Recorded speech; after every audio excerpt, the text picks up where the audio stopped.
पाठशाला में आपका स्वागत है। रिंग थ्योरी के सेकंड लेक्चर में आज हम कुछ डिफिनीशन देखेंगे, उसके बाद एक एग्जांपल भी डिस्कस करेंगे।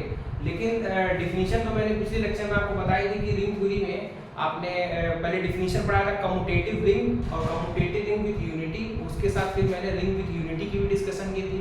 तो इस लेक्चर में हम जितने भी टॉपिक पिछले लेक्चर में पढ़ाए थे उनसे रिलेटेड एक एग्जांपल पहले डिस्कस कर लेते हैं, फिर उसके बाद एक डिफिनीशन भी डिस्कस करेंगे। तो सबसे पहले एक एग्जांपल है, इसको हमें दिखाना है कि वो रिंग है कि नहीं। तो रिंग दिखाने के लिए आपको क्या क्या दिखाना पड़ता है? पहले तो हम अबेलियन ग्रुप प्रूव करते हैं, फिर डॉट के रिस्पेक्ट में सेमी ग्रुप दिखाते हैं और फिर तीसरी प्रॉपर्टी होती है डिस्ट्रीब्यूटिव नॉर्म। टोटल 9 प्रॉपर्टी दिखानी होती है। तो हमें यहाँ दिखाना है show that z plus dot form a commutative ring with unit element. अब देखिए यहाँ पे रिंग तो दिखाना साथ में कम्यूटेटिव बोल रहा है, कम्यूटेटिव रिंग दिखाना विद यूनिट एलिमेंट, ठीक है, with usual addition and multiplication.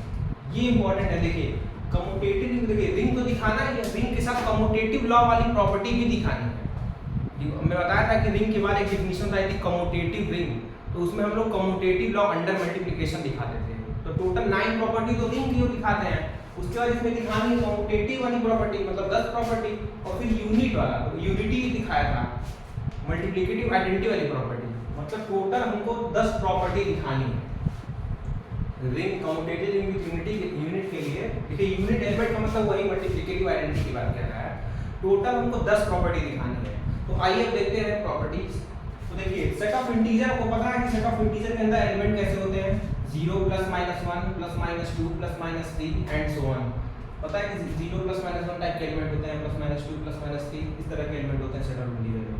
देखिए z को हम ऐसे बनाना है। आप देखिए जब आप हायर मैथमेटिक्स में मैथमेटिक्स का एक अपना लैंग्वेज होता है। देखिए आप जैसे आप रियल नंबर को r से नहीं दिखाते हैं, यहाँ पे ऐसे दिखाते हैं, z को ऐसे दिखाते हैं, q को ऐसे दिखाते हैं। तो इनका एक रिप्रेजेंटेशन है। देखिए अगर नॉर्मल आप देखिए आप कहेंगे कि सर सीधे z भी तो लिख सकते हैं, लेकिन सीधे z से कई मतलब हो जाएंगे उसके। जैसे z से मतलब जेब्रा भी हो सकता है, z का मतलब कुछ और भी हो सकता है, r कैसे है, r का मतलब रियल नंबर के अलावा r के किसी का नाम हो सकता है, कुछ पता हो सकता है, एड्रेस हो सकता है। बट जैसे ही आप ये सिंबल लगा देते हैं ये इसके साथ, इसका स्पेसिफिक रिप्रेजेंटेशन है कि ये पक्का रियल नंबर ही है, रियल नंबर के अलावा कुछ नहीं है। ऐसे ही अगर ये आप बना दिए हैं तो इसका मतलब है ये तीर बना, इसका मतलब ये है कि सेट ऑफ इंटीजर ही बता रहा है, इसके अलावा और कुछ नहीं बता रहा है, सेट ऑफ इंटीजर का ही कलेक्शन है। तो आइए देखते हैं। सबसे पहले हमें दिखाना है कि अबेलियन ग्रुप। देखो पहली जो R1 कंडीशन आपको याद होगी, कल बताया था, पहली जो कंडीशन होती है वो R1, उसमें हमको Z+ को अबेलियन ग्रुप दिखाना होता है, Z+ को अबेलियन ग्रुप दिखाना है। तो अबेलियन ग्रुप के लिए आप 5 प्रॉपर्टी दिखाएंगे, closure property, associative law, existence of identity, inverse, और लास्ट है आपका कम्यूटेटिव लॉ। 5 प्रॉपर्टी दिखेगी तो वो आपकी अबेलियन ग्रुप पे जाएगा। देखिए पहली प्रॉपर्टी क्या आते हैं, क्लोजर प्रॉपर्टी। तो क्लोजर प्रॉपर्टी आप जान रहे हैं कि सेट के किसी भी 2 एलिमेंट को लें और दिए गए ऑपरेशन को ऑपरेट करें तो वो उसी में जाना चाहिए। तो देखिए यहाँ पे for all a, b belongs to z, a plus b belongs to z। आप कहेंगे सर कि ये डिफिनीशन तो उसी टाइप है जैसे आपने वो लिखवाया था, जनरल डिफिनीशन दी थी। देखिए तो सेट ऑफ इंटीजर भी तो इनफाइनाइट एलिमेंट का कलेक्शन है। अगर हम एक एक एलिमेंट लेके देखेंगे, एक एक एलिमेंट अगर आप लेकर देखेंगे तो आप देखते रह जाएंगे। सेट ऑफ इंटीजर में इनफाइनाइट एलिमेंट, आप यहाँ ध्यान दीजिए, सेट ऑफ इंटीजर में इनफाइनाइट, मान लीजिए आप सोचे कि चलो हम 2 एलिमेंट, हम एक एलिमेंट लेके दिखा सकते हैं, तो आप एलिमेंट लेके देखिए होगा।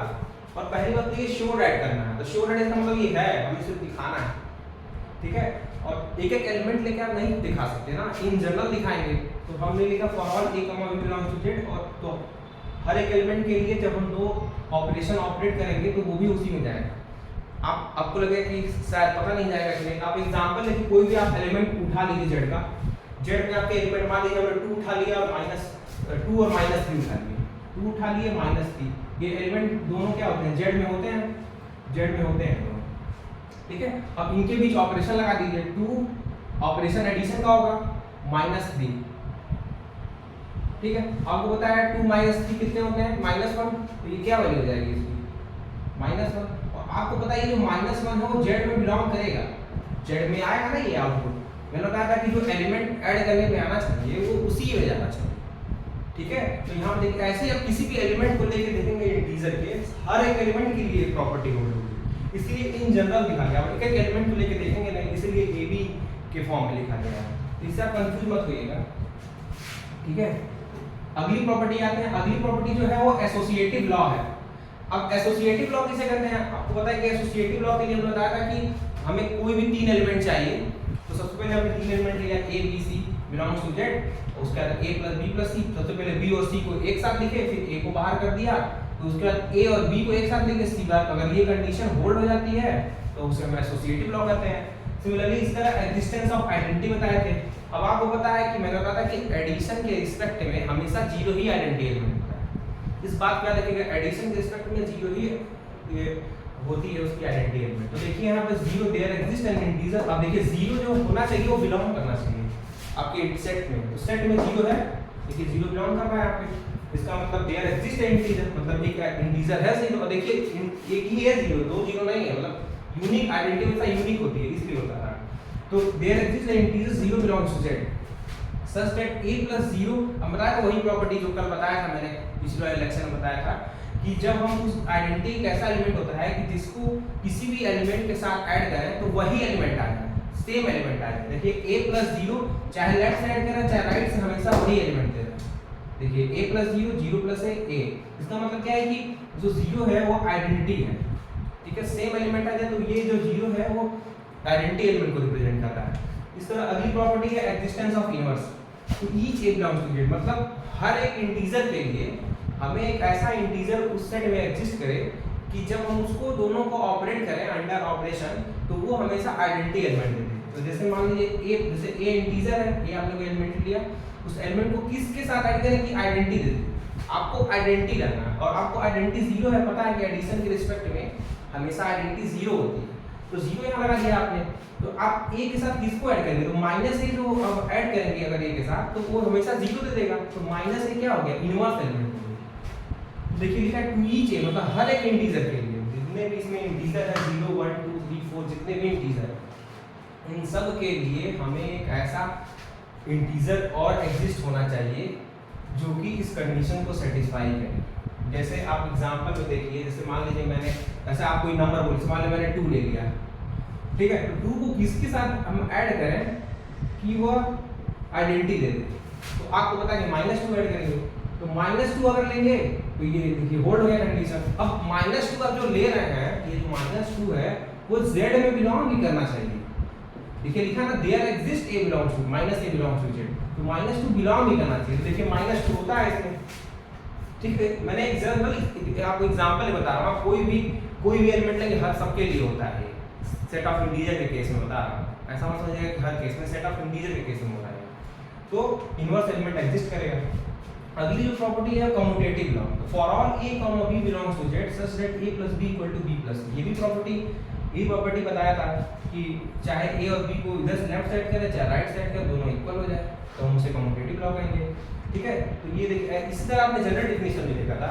देखिए ये सारी कंडीशन होल्ड करेगा सेट ऑफ इंटीजर, इसीलिए मैं जनरल इसको लिख दिया हूँ। आप एग्जांपल लेके कोई भी 2 एग्जांपल लेके देखेंगे सब होल्ड करेगा, बट एग्जांपल से कोई चीज प्रूफ नहीं होती है। अगर एग्जांपल से प्रूफ तो आसान ही रहता, एग्जांपल से आप किसी चीज को हटा सकते हैं। प्रूफ करने के लिए आपको ऐसी पूरी लैंग्वेज लिखनी पड़ेगी और आपके एग्जाम में प्रूफ आएगा तो आपको पूरा लिखना पड़ेगा, ठीक है। तो आइए दूसरी कंडीशन है R2 में क्या कहते थे कि हमको डॉट इसमें सेमी ग्रुप दिखाना होता है, तो क्योंकि यहाँ z है, अब z को हम सेमी ग्रुप दिखाएंगे, तो आइए हम सेमी ग्रुप दिखाते हैं। तो आइए अब अगली प्रॉपर्टी को डिस्कस करते हैं। देखिए पहले हमने दिखा लिया z प्लस के रिस्पेक्ट में अबेलियन ग्रुप को दिखा दिया गया है। दूसरा जो कंडीशन था वो R2, जिसको z डॉट के रिस्पेक्ट में हमें सेमी ग्रुप दिखाना था। तो सेमी ग्रुप के लिए बताया था कि 2 प्रॉपर्टी होती है, पहली क्लोजर प्रॉपर्टी, दूसरी होती है एसोसिएटिव लॉ। 2 प्रॉपर्टी को दिखाना होता है, तो आइए दोनों प्रॉपर्टी को डिस्कस करते हैं। पहली प्रॉपर्टी क्लोजर प्रॉपर्टी। तो क्लोजर प्रॉपर्टी में वही है, डॉट के रिस्पेक्ट में क्या करेंगे कि जितने भी एलिमेंट हैं उस सेट के उनको डॉट के रिस्पेक्ट में दिखाएंगे कि उस सेट में ही जाना चाहिए। तो for all a, b belongs to z such that a dot b belongs to z। देखिए यहाँ पे मतलब अब यहाँ पे एडिशन में जा रहा था, यहाँ पे डॉट में जाए। जो आप जो सेट ऑफ इंटीजर का कलेक्शन था, सेट ऑफ इंटीजर का जो सेट था, ये 0 +- 1 +- 2 ये जो भी था इसमें आप कोई भी दो एलिमेंट उठाइए, इसमें से आप कोई भी दो एलिमेंट लेंगे, देखिए फॉर ऑल लेने का मतलब कोई भी आप दो एलिमेंट ले सकते हैं, उनका जब हम प्रोडक्ट करेंगे तो वो भी उस सेट में ही जाएगा। आप करके देख लीजिए, कोई भी एलिमेंट लेंगे चाहे कोई भी लीजिए, बोल्ड होगा ही होगा, इसलिए इन जनरल लिखा गया है for all A comma B belongs to Z such that A dot B belongs to Z, मतलब इनका जो प्रोडक्ट करने पे जो आउटपुट मिलेगा वो उसी में चला जाएगा। दूसरी है एसोसिएटिव लॉ, वो भी एसोसिएटिव लॉ उसी तरह की, एसोसिएटिव लॉ के लिए तीन एलिमेंट चाहिए, ए कॉमा बी कॉमा सी, उसको हम डॉट के फॉर्म में दिखाएंगे कि एक बार बी और सी को एक साथ दिया गया है, उसके बाद ए और बी को एक साथ दिया गया है, अगर दोनों लेफ्ट और राइट बराबर हो जाएगा तो इस लॉ को हम कहेंगे एसोसिएटिव लॉ। ठीक है, तो जैसे डिफिनीशन बताया गया था जनरल डिफिनीशन, उसी टाइप का तो है एकदम, जहाँ पे आर था वहाँ पे नॉन इंटीजर आर, वहाँ पे जेड जेड लिख दिया है, क्योंकि जो एलिमेंट अब आ रहा है वो सेट ऑफ इंटीजर से आ रहा है, इसलिए जेड हर जगह जेड लिखा हुआ है। अगली जो प्रॉपर्टी है डिस्ट्रीब्यूटिव लॉ, डिस्ट्रीब्यूटिव लॉ कहता है कि हमें कम से कम तीन एलिमेंट चाहिए, और डिस्ट्रीब्यूटिव लॉ में दो होता है, एक लेफ्ट डिस्ट्रीब्यूटिव होता है, एक राइट डिस्ट्रीब्यूटिव होता है।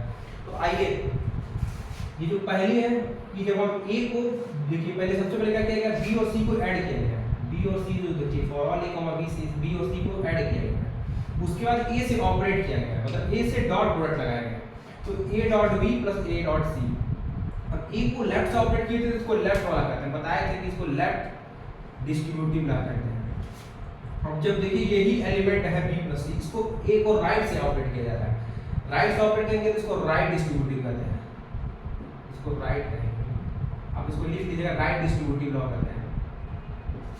ठीक है, देखिए टोटल कितनी प्रॉपर्टी हो गई, 5 प्रॉपर्टी है, 2 प्रॉपर्टी है, 2। अब रिंग की सारी प्रॉपर्टी को शो कर दी है यहाँ पे, तो अगर सारी property set of integer satisfy कर रहा है, इसका मतलब जो जेड प्लस डॉट है वो एक रिंग फॉर्म करेगा, तो रिंग तो फॉर्म हो गया, बट अब हमें अभी उसमें एक दो चीजें पढ़ी हुई है, उसमें बोला था commutative ring with unit element दिखाना, तो अभी कम्यूटेटिव रिंग वाली प्रॉपर्टी बची हुई है। आइए हम कम्यूटेटिव रिंग के लिए क्या दिखाएंगे, कम्यूटेटिव रिंग के लिए हमको कम्यूटेटिव लॉ दिखाना पड़ेगा, और यूनिट एलिमेंट के लिए हमें मल्टीप्लिकेटिव आइडेंटिटी वाली प्रॉपर्टी। देखिए अगर पहला लेक्चर आप नहीं देखे हैं तो समझ में नहीं आ रहा होगा, इसलिए पहला लेक्चर आप एक बार जरूर देख लीजिए, पहले लेक्चर से ही हर चीजें जुड़ी हुई है, इसलिए पहले लेक्चर को आप ध्यान से देखिए, तो वहां से आपको चीजें क्लियर हो जाएंगी। अब देखिए हमें क्या दिखाना था, फॉर कम्यूटेटिव रिंग, देखिए इसी के आगे इसको लिखिएगा, for commutative ring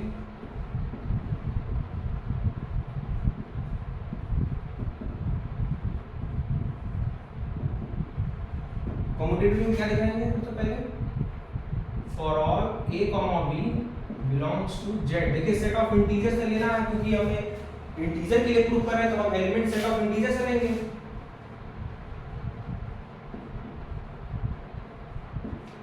such that A dot B equal to B dot A, यही होता है कम्यूटेटिव लॉ, यही होता है ना। कम्यूटेटिव क्या करते थे कि रिंग को हम कम्यूटेटिव लॉ दिखा देते थे, रिंग का जो स्ट्रक्चर था उसमें एक प्रॉपर्टी बढ़ जाती थी, तो उस और प्रॉपर्टी यही होती थी। अब हमें यहाँ commutative ring with unit element दिखाना ना, तो यूनिट यहाँ पे लिख लीजिए, यहीं पे लिख लीजिएगा विद यूनिट एलिमेंट लिख लीजिएगा यहाँ पे विद यूनिट एलिमेंट।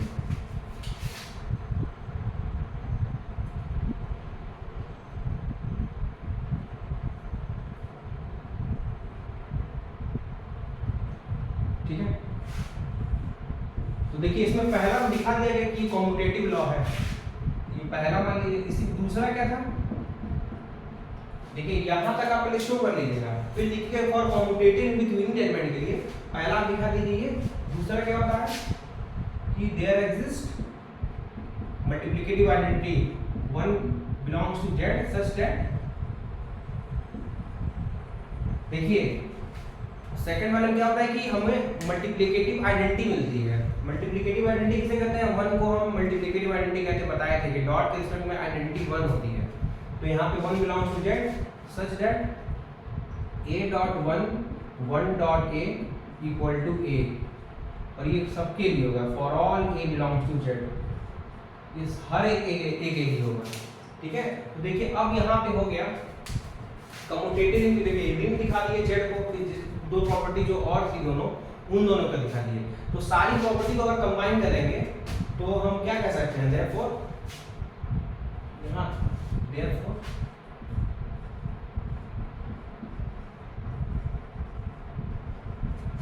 क्या हो गया, Z plus dot form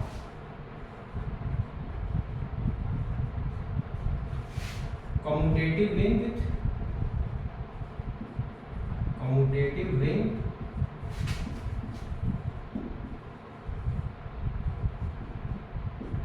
with unit element, ठीक है। therefore z plus dot form a commutative ring with unit element, ये लास्ट में आप इसको लिख दीजिएगा, ठीक है। तो देखिए टोटल 9 प्रॉपर्टी है, 2 प्रॉपर्टी है, मतलब टोटल 11 प्रॉपर्टी दिखाए हैं। किसी भी रिंग को कम्यूटेटिव रिंग विद यूनिटी दिखानी है, टोटल हमको 11 प्रॉपर्टी दिखानी पड़ेगी, ठीक है। तो इस लेक्चर में इतना ही। अब अगले लेक्चर में देखिए और भी एग्जांपल्स हैं। सबसे पहले देखिए, जैसे ये तो मैंने z प्लस डॉट के लिए दिखा दिया, उसके अलावा और भी एग्जांपल्स होते हैं जो रिंग फॉर्म, जैसे r प्लस डॉट, ये r जो सेट ऑफ रियल नंबर है, सेट ऑफ रियल नंबर भी रिंग फॉर्म करता है। आप इसी तरह शो कर लेंगे उसको भी, क्योंकि देखिए जाहिर सी बात है जो सेट ऑफ रियल नंबर, जैसे जो सेट ऑफ इंटीजर होता है वो सबसेट होता है सेट ऑफ रियल नंबर का। अब ये सबसेट है इसका मतलब जब ये सब छोटा वाला जब फॉर्म हो जा रहा है तो रियल नंबर तो फॉर्म होना ही चाहिए। जाहिर सी बात है कि सेट ऑफ इंटीजर जो है वो रियल नंबर के अंदर होता है। अब set of integer he form कर दे रहा है रिंग, तो ये तो इसके अंदर है, इसका मतलब ये तो उससे बड़ा है, ये तो पक्का करेगा रिंग फॉर्म, ठीक है। इसीलिए मैंने इसको लिख दिया कि r प्लस डॉट भी रिंग फॉर्म करेगा। इस तरह q प्लस डॉट, आपको पता है q z के अंदर, z जो है z is a subset of, z subset होगा set of rational number, z जो है q के अंदर कंटेन है। तो जब z फॉर्म कर रहा है, z से बड़ा तो q है, तो q भी फॉर्म करेगा, सेट ऑफ रेशनल नंबर भी फॉर्म करेगा, ये भी है। देखिए कुछ एग्जांपल आप याद रखिए, आपसे कोई पूछ सकता है कि रिंग के एग्जांपल बताइए, तो रिंग एग्जांपल क्या रखिए, ये देखिए मॉडुलो ग्रुप है, मॉडुलो रिंग है, z में क्या है, मॉडुलो एलिमेंट होता है ना, मॉडुलो टाइप के एलिमेंट, z में कैसे 0 1 बार 2 बार 3 बार, ये भी आपका रिंग फॉर्म करता है, ठीक है। देखिए रिंग तो आप दिखा लेंगे, कोई भी आपको देगा तो ऐसे ही आप जनरल, देखिए एक बार डेफिनेशन समझ लीजिए तो आप कोई भी आपको दिया जाएगा रिंग आप शो कर लेंगे। लेकिन अब प्रॉब्लम ये होती है कि मान लीजिए अब कौन रिंग फॉर्म करेगा कौन सा नहीं फॉर्म करेगा, ये प्रॉब्लम होती है। तो अगले लेक्चर में मैं ट्रिक बताऊंगा, उस ट्रिक से आप ये पता कर पाएंगे कि वो रिंग फॉर्म करेगा कि नहीं करेगा, ठीक है। कुछ स्टेप होंगे, उस स्टेप को फॉलो करूंगी। अगर 9 प्रॉपर्टी, मान लीजिए एमसीक्यू क्वेश्चन आता है कि ये क्या है, रिंग फॉर्म करा, तो उसके लिए आपको 9 प्रॉपर्टी नहीं चेक करेंगे, तो चेक करते ही रह जाएंगे, आपका टाइम सारा निकल जाएगा। तो एक मैं ट्रिक बताऊंगा अगले लेक्चर में, आप बनिएगा, अगले लेक्चर में देखिएगा कि मैं बताऊंगा कि कैसे आप किसी भी स्ट्रक्चर को बता सकते हैं कि वो रिंग फॉर्म करेगा कि नहीं। सो इस वीडियो में इतना ही। वीडियो अच्छा लगे तो वीडियो को लाइक करें, सब्सक्राइब करें और चैनल को सब्सक्राइब करें और ज़्यादा से ज़्यादा लोगों को शेयर करें।